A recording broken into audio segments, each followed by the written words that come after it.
Araw Pilipinas. Gandang araw Pilipinas. At tayo na nga bitin na bitin ang ating bakasyon dito sa Maynila.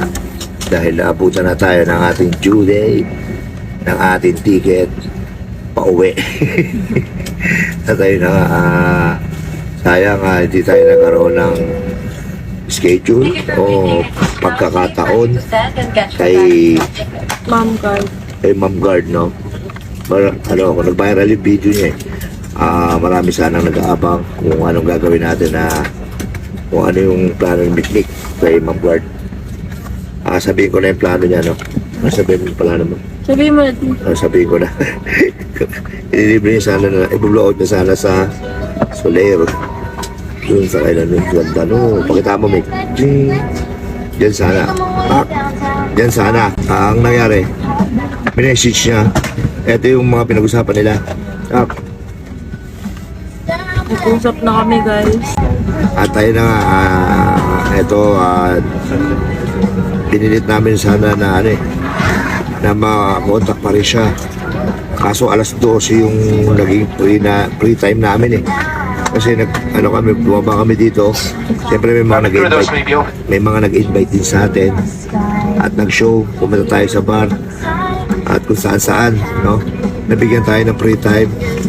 Alas 12 naman ng gabi kasi ang flight namin 6 a.m. 6 a.m. Pang alas 12, 2 or 3 makapunta lang kami ng airport at makabiyahe na andito na kami ngayon.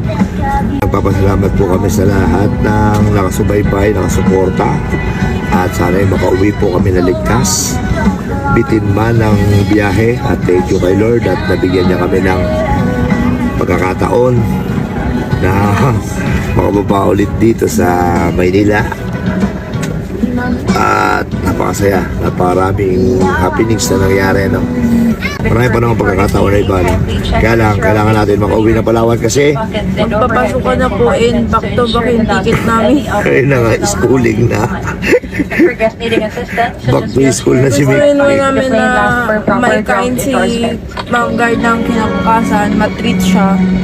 Hindi talaga kaya kasi on duty rin siya ng kinabukasan. Ayun na nga, sablay yung una plano natin, no? Dahil parehas kami hindi nabigyan na pagkakataon kasi duty siya Hindi na tiyempo sa day off. Yung inisip namin, hindi namin naisip yung plano pa lang namin. Pero ganun pa man, baka may plano siya magpalawan.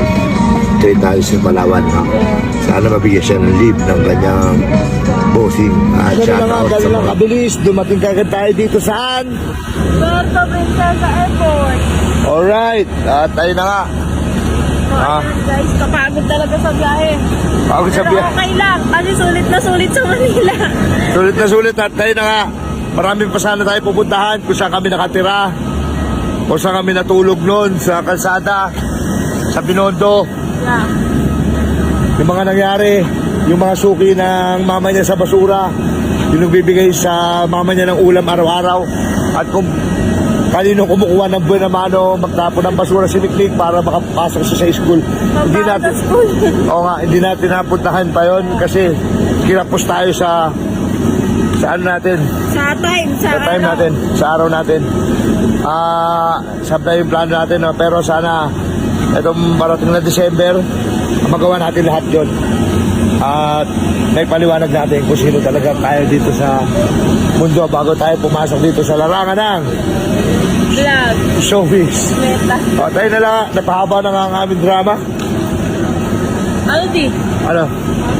Ano? Okay. Thank you, I love you. Yeah, see you.